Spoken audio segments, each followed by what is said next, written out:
Gender issues, the cost of raising a family. These are all major policy battles on Capitol Hill, and many groups are looking at how to appeal to voters ahead of the midterms. Hannah Lape's the legislative assistant with the Concerned Women for America Legislative Action Committee. She's up late with me tonight here on the Final Five. Hannah, good to see you tonight. Thanks for joining us.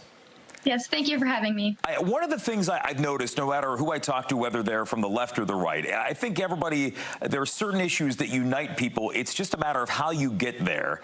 And I know your group has conducted some research trying to figure out how to appeal to voters, what people care about going into the midterms. And it seems like among the many issues, we'll try to hit a couple of them. First thing is grocery prices, which has been something that really does affect everybody. I want to ask you, how are ways that you may be reaching out to lawmakers, your group's reaching out to lawmakers and trying to make your concerns heard? Of course, affordability is something this administration has championed. Last year in the One Big Beautiful Bill, Republicans accomplished a number of unprecedented tax cuts, including no tax on tips and no tax on overtime to make sure that hardworking Americans keep more of the money that they earn. So those tax cuts are actually hitting right now as Americans are going to work ahead of the midterms. And I'm no expert on grocery bills, but I am sure that Americans will see more of their hard-earned money stay in their pockets so that they're able to support their families and put dinner on the table. I've talked with many Republican lawmakers over the last couple of weeks, and they've echoed that's something that they're definitely focused on, making sure voters or those concerns are addressed. Are you concerned at all sometimes when, and you mentioned that word affordability, the president has said at times that affordability does not believe it's as big of an issue. He believes it was something that Democrats have been, in his words, making up. Is that a concern that you might have some conflicting messages coming down the pike? No, I don't think so, but I do think that all of our politicians, left and right, do need to understand that while Americans may not be, focused on some of our international policy concerns, though those are of the utmost importance, what we're really concerned about is Americans and their families. Americans, what we found in our poll that we commissioned here at Concerned Women for America is that moms and dads want to make sure they're able to protect their children, to put dinner on the table, to be empowered to care for their children at home. They want fairness in their daughter's sports. They're looking for candidates that champion giving parents the tools they need to protect their children from gender ideology, dangerous abortion drugs, and marijuana. So if we come back to the basics and understand that our voters are looking for policies that allow them to make their homes and their families as strong as they possibly can be, that's going to be the roadmap for success for candidates in the midterms. Something interesting in that research, 79.6% of people polled support policies that make it easier for mothers to afford staying home with young kids. What do those policies look like?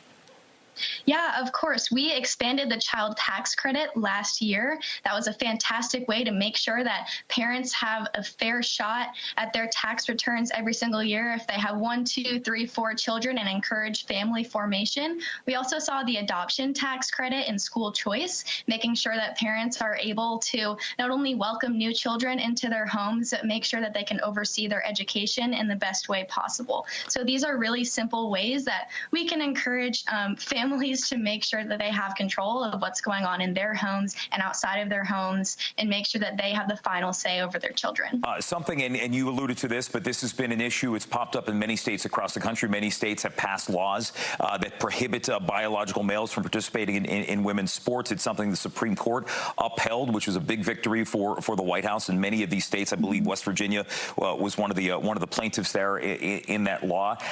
Is this an issue? I know that this came up a couple of years ago when it came to issues of trans issues. How important is this moving ahead for your group and other organizations like CWA? Yes, this is still important. Our group, CWA, we found exit polling in 2024 that 70% of American voters, they chose their vote because they were considering the fairness of women's sports. And still today, in this poll that we just released in 2026, 69% said the same. So it has held steady. The Trump administration passing several important executive orders, such as the Keep Protecting Women's Sports and championing fairness, has made such a difference, but we still have a distance to travel.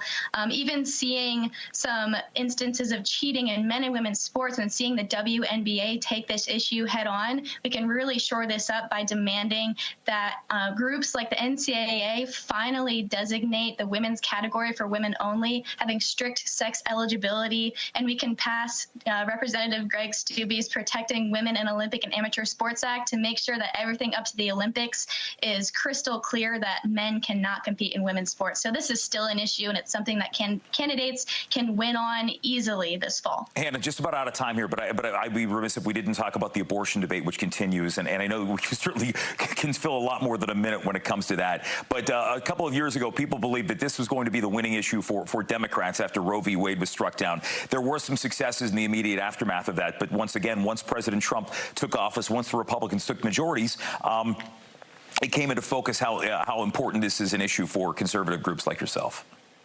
Yeah, I think conservatives need to know this fall as they are running for re-election that stalling on safety for women and babies is a losing strategy for the midterms. Almost 70% of Americans support better safety guidelines for the abortion drug because right now the abortion drug industry is still enjoying Biden's COVID-era Instagram-to-doorstep abortion scheme. These drugs are being shipped to criminals, traffickers, and minors with no oversight, and they're flowing into pro-life states where unborn babies should have protections. Women deserve better than dangerous DIY abortions, and 70% of Americans agree. So changes can and should be made right now. The FDA can reinstate common sense in-person dispensing requirements for the abortion drug to make sure that women have medical oversight, and that will decrease abortions in pro-life states. And Congress can pass Senator Hawley's Safeguarding Women from Chemical Abortion to remove the abortion drug from the market altogether. And that's going to be a huge midterm winning issue. As we saw, at least the rights to dispensing some of those drugs have been upheld by higher courts. But again, those court battles continue. Hannah Lape joining us here on the Final Five.